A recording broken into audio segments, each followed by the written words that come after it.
What if everything you've been told about death is a carefully constructed lie? A lie designed to keep you enslaved, even beyond the grave. Whispers persist of classified FBI research, buried deep within the archives, research that dares to explore what happens to consciousness when we die, hinting at the chilling possibility that death isn't an end, but a transfer.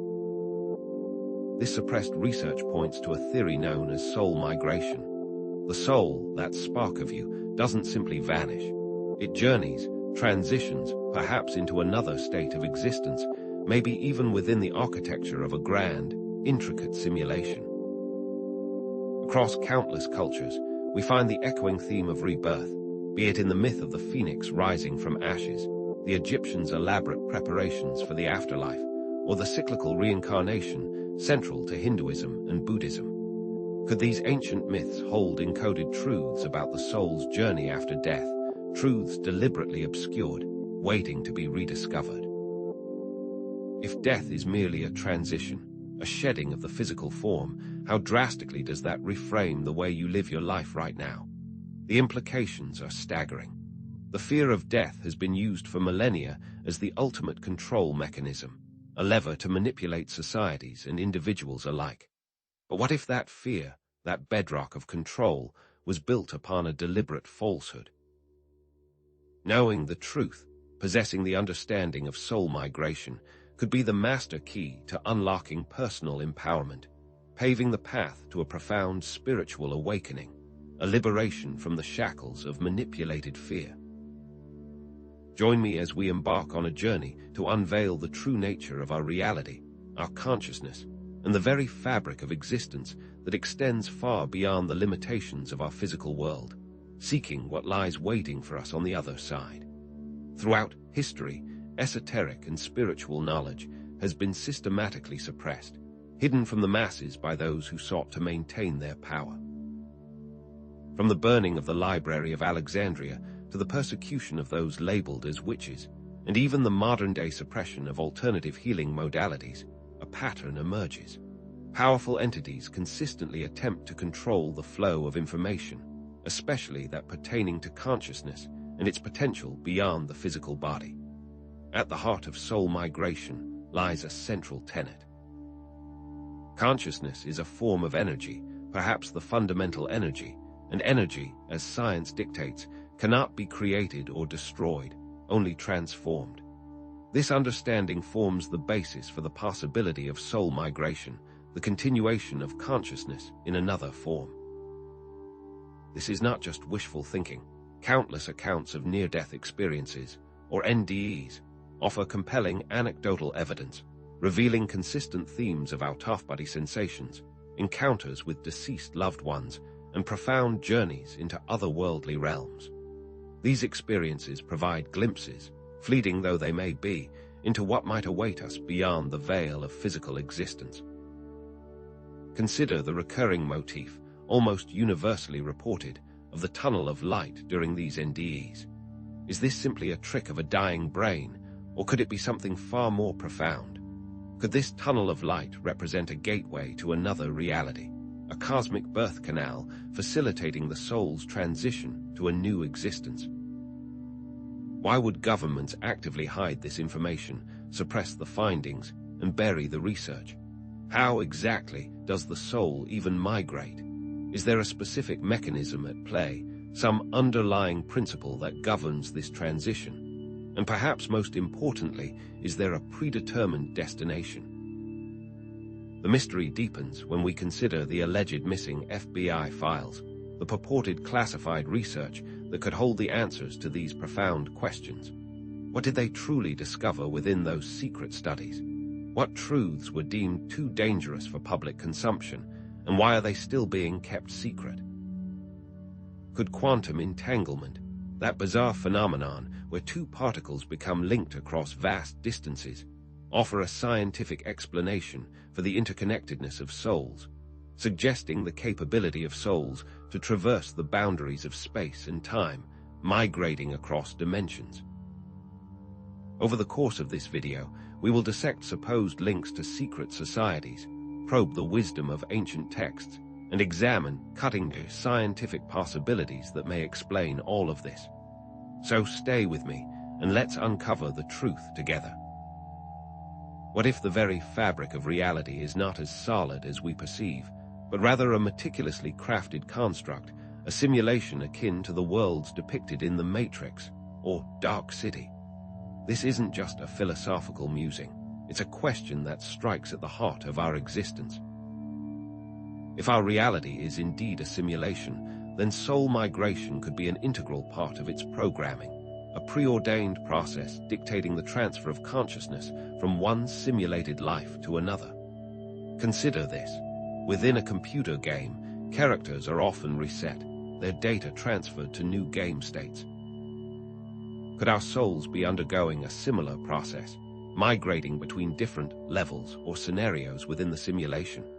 Perhaps death, in this context, is merely a form of data transfer, a reinitialization of consciousness within the system. But if this is the case, are there glitches in this grand design, moments where the simulation falters and reveals its artificial nature? Think of déjà vu, that unsettling feeling of having experienced something before, or the Mandela effect, where large groups of people share false memories of past events. Could these be instances where the code of the simulation momentarily breaks down, revealing underlying timelines or alternate realities, perhaps glimpsed during soul migrations across these simulated constructs? For instance, many remember Nelson Mandela dying in prison in the 1980s, while the historical record shows he was released and lived until 2013. If the simulation shifted and you were a part of a different timeline before that, that could explain the Mandela effect. Or how about the Berenstain Bears? Was it always Berenstein? These aren't just quirks of memory. They might just be cracks in the code, fleeting glimpses behind the curtain. And what if reincarnation itself is not some mystical process, but rather a programmed cycle within the simulation, meticulously designed for learning and the accumulation of experience? Picture a sophisticated algorithm, constantly adjusting and refining itself based on the data it collects. Could our karmic cycles be analogous to such algorithms, designed to repeat certain scenarios until we learn the lessons embedded within them? Imagine a video game character stuck in a loop, constantly facing the same challenges until the player masters the required skills. Similarly, could our souls be caught in karmic loops, repeating patterns of behavior until we attain the necessary wisdom to transcend them, thereby leveling up and moving on to a new stage within the simulated reality? Each life, then, becomes a module in a larger curriculum, designed to shape and refine our consciousness. Diving deeper into the phenomenon of near-death experiences, or NDEs, we find a wealth of anecdotal evidence that hints at a structured afterlife environment. Numerous accounts describe encounters with beings of light, often perceived as guides or helpers, who assist the soul in its transition after death. These beings offer comfort, guidance, and a sense of profound love, creating a consistent narrative of support and mentorship in the afterlife realm. These accounts aren't isolated incidents. They are recurring themes found across diverse cultures and demographics. For example, Dr. Raymond Moody's research and many other studies into NDEs have repeatedly shown that people who have clinically died often report very similar experiences. Could these guides be programmed entities within the simulation, designed to facilitate the soul's migration process? Consider the life review process, a common element of NDEs, where individuals relive their past experiences in vivid detail. This isn't just a passive recollection. It's often described as a profound evaluation, where individuals experience the emotional impact of their actions on others. Could this life review be a form of feedback mechanism within the simulation, a way of assessing our progress and determining our future incarnations? Perhaps this review is used to adjust the parameters of our next life, fine-tuning the challenges and opportunities we will face based on the lessons we have learned or failed to learn in our previous existence.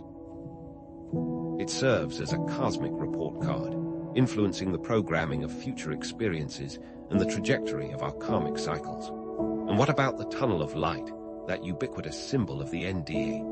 Rather than a mere hallucination of a dying brain, could it be a transition point to another dimension within the simulation? A loading screen for reincarnation, a portal to a new reality. Picture the Stargate in the famous science fiction series, a device that instantaneously transports individuals across vast distances. In the same vein, the tunnel of light might be a gateway, transporting the soul from one simulated world to another, a seamless transition between lives within the grand simulation. It's a visual representation of moving from one state of being to the next, a shift in consciousness that transcends the boundaries of physical existence. Now, let's consider the whispers of suppressed FBI research into parapsychology and psychic phenomena. While concrete evidence remains elusive, persistent rumors suggest that the Bureau has long been interested in the potential of these abilities. Could these investigations be a veiled attempt to understand the nature of consciousness and perhaps find evidence of soul migration? Project Stargate, the U.S. Army's remote viewing program offers a tantalizing glimpse into this world of secret investigations. Though officially declassified, the true extent and objectives of Project Stargate remain shrouded in mystery. Was the ultimate goal to weaponize psychic abilities, or was it something far more profound, an attempt to unravel the mysteries of consciousness itself? Remote viewing, the ability to perceive distant locations and events through extrasensory means, could potentially offer a unique window into the afterlife realms.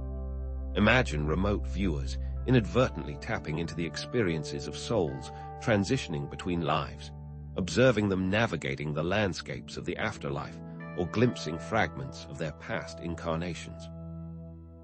Could the FBI have attempted to use remote viewing as a tool for intelligence gathering in these uncharted territories, seeking to gain an advantage by understanding the mechanisms of soul migration? Perhaps they sought to map the afterlife, identify key transition points, or even communicate with entities residing in these otherworldly realms. And what if the FBI discovered irrefutable evidence of soul migration, but suppressed it due to its potentially destabilizing implications for societal control? Imagine a whistleblower emerging with leaked documents detailing the true nature of reality, revealing that death is not the end, and that our consciousness persists beyond the physical body. Such a revelation could shatter the foundations of established power structures, undermining the fear of death that has been used to manipulate populations for centuries. While explicit proof remains elusive, the possibility of such a cover-up raises profound questions about the true nature of reality and the extent to which we are being kept in the dark. Quantum entanglement, that mind-bending phenomenon where two particles become inextricably linked regardless of the distance separating them, offers a potential scientific framework for understanding how souls might remain connected across lifetimes or dimensions. If two entangled particles can instantaneously influence each other, could souls also be entangled, their fates intertwined across vast stretches of time and space? Think of soulmates, individuals who feel an undeniable connection despite physical separation. Perhaps this connection is rooted in quantum entanglement, a bond that transcends the limitations of our physical understanding, keeping them tethered across lifetimes. Delving further, the concept of quantum consciousness suggests that consciousness is not solely localized to the brain, but rather exists as a field of energy that can interact with the quantum realm. Imagine the brain not as a producer of consciousness, but as a receiver, tuning into a universal field of consciousness that permeates all of existence. This implies that the soul, as a quantum entity, exists beyond the confines of the physical body, capable of surviving death and migrating to other realms. It's akin to a radio, picking up signals from a distant transmitter. The brain is the radio, while consciousness is the signal existing independently of the physical receiver. And finally, let's consider the observer effect in quantum physics, the principle that the act of observing a quantum particle changes its behavior. If our beliefs and expectations can influence the behavior of subatomic particles, could they also shape our reality and influence the path of our souls? What if our consciousness plays an active role in shaping the simulation, influencing the very fabric of our existence and guiding our souls through the journey of life and death? If the act of observing a quantum particle changes its behavior, then our consciousness could influence the simulation and the soul's journey. It raises an important question. If our minds can influence the quantum world and quantum mechanics influences reality, then what world are you creating? These concepts aren't just modern theories. Parallels between these modern ideas of soul migration and ancient spiritual texts abound. Take the Tibetan Book of the Dead, for instance, which meticulously details the soul's journey after death, describing the various realms and entities it encounters along the way.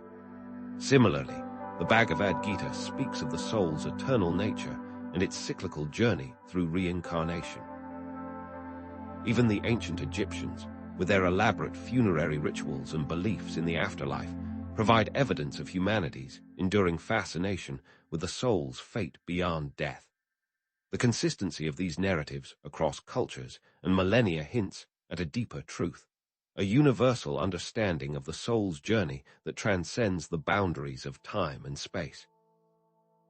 Recurring symbols of rebirth and transformation, such as the phoenix rising from the ashes or the Ouroboros, the snake eating its own tail, reinforce the cyclical nature of existence and the potential for renewal. These symbols aren't just cultural artifacts. They represent deep-seated archetypes within the human psyche, reflecting our innate understanding of the cyclical nature of life, death, and rebirth. The phoenix represents the ability to rise above challenges, to be reborn stronger and wiser from the ashes of our past. The Ouroboros symbolizes the eternal cycle of creation and destruction, the continuous process of renewal that shapes our existence. Synthesizing all of this information, we arrive at a compelling possibility. The soul's purpose within the simulation might be to learn, evolve, and experience different realities, ultimately contributing to the simulation's growth and complexity.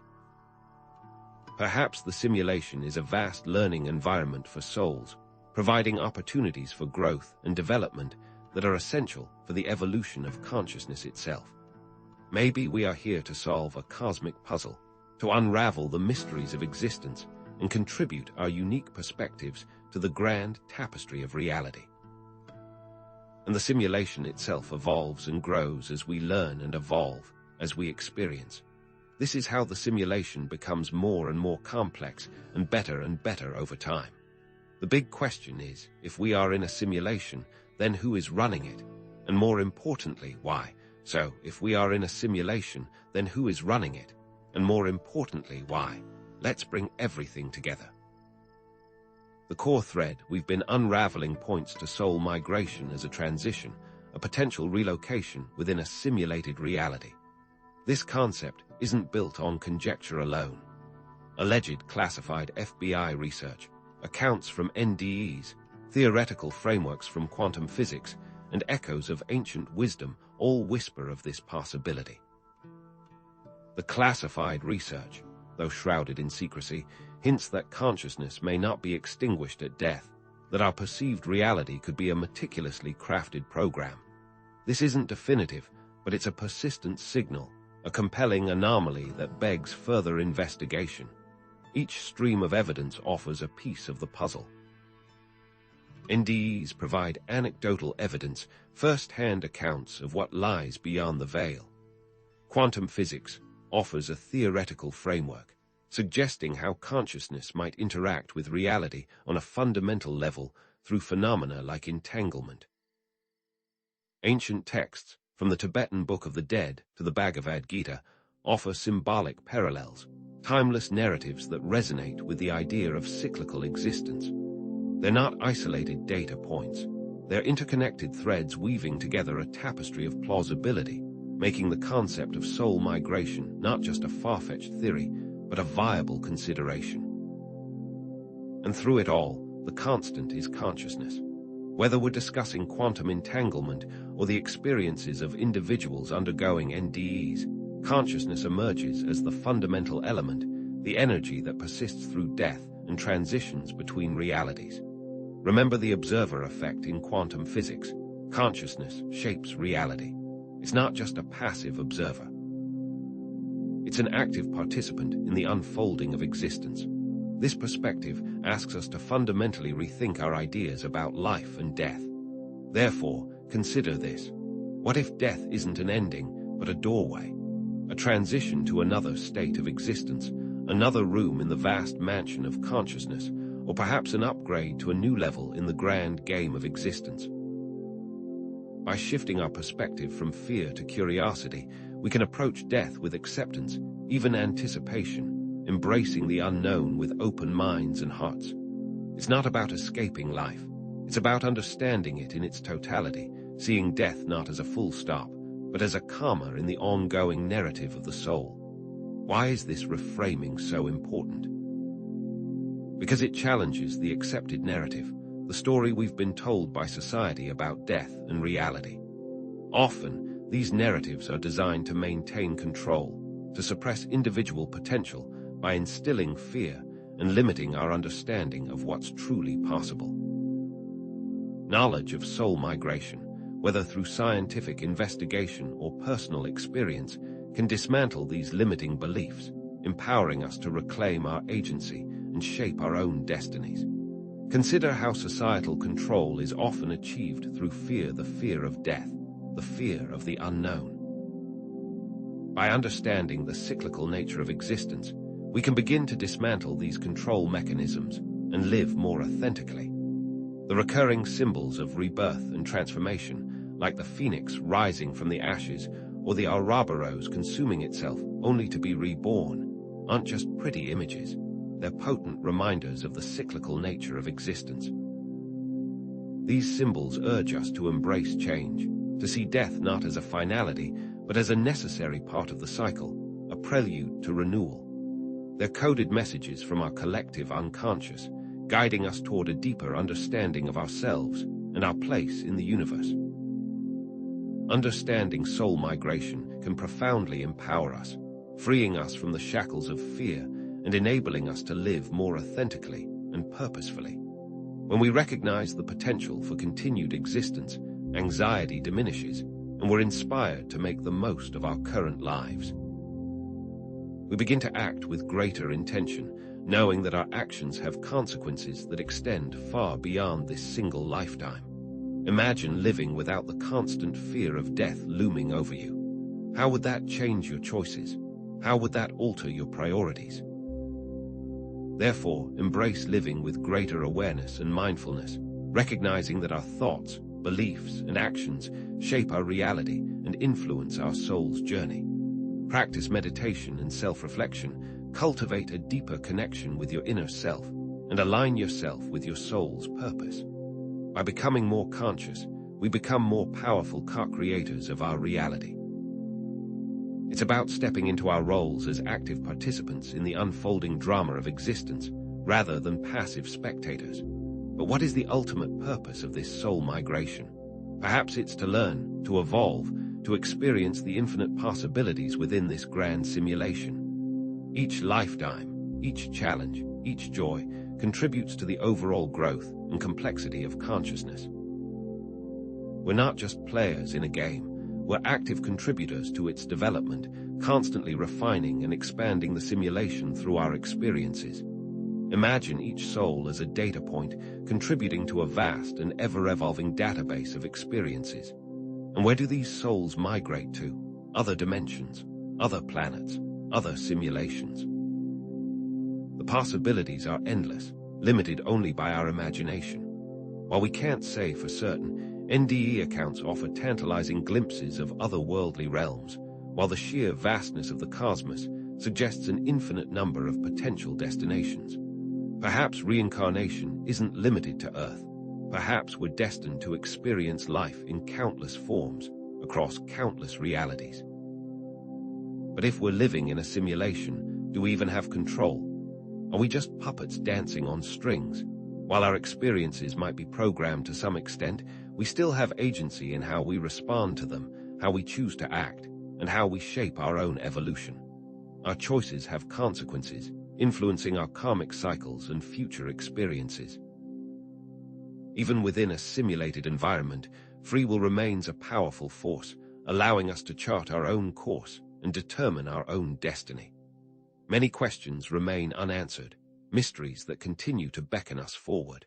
Instead of fearing the unknown, let's embrace it, finding comfort in the knowledge that we are part of a larger, interconnected reality. Fear arises from clinging to the illusion of control. True freedom comes from surrendering to the mystery and trusting in the unfolding of existence. After all, isn't the greatest adventure to not know what happens next? So, where do we go from here? Consider exploring the possibility of past lives through practices like past life regression. These experiences, though not scientifically verifiable, can offer profound insights into your soul's purpose and karmic patterns. Just approach it with curiosity, not as absolute fact. And what about the ethical implications of government secrecy surrounding soul migration? Is the suppression of this knowledge justified? What are the potential consequences for humanity? These are questions that demand our attention and critical thinking. Is it really best to protect the public from dangerous knowledge, or are they simply protecting themselves? Engage in personal exploration and experimentation. Conduct your own research, explore your own experiences, and share your insights with others. Become an active participant in the quest for knowledge and understanding. The answers you seek may lie within you, waiting to be discovered. And as we move forward, let's continue to explore the quantum nature of consciousness. Future research into quantum physics may unlock more definitive answers about the nature of soul migration and the simulation. Stay informed, stay open-minded, and never stop questioning. The journey of discovery is far from over. In fact, it's only just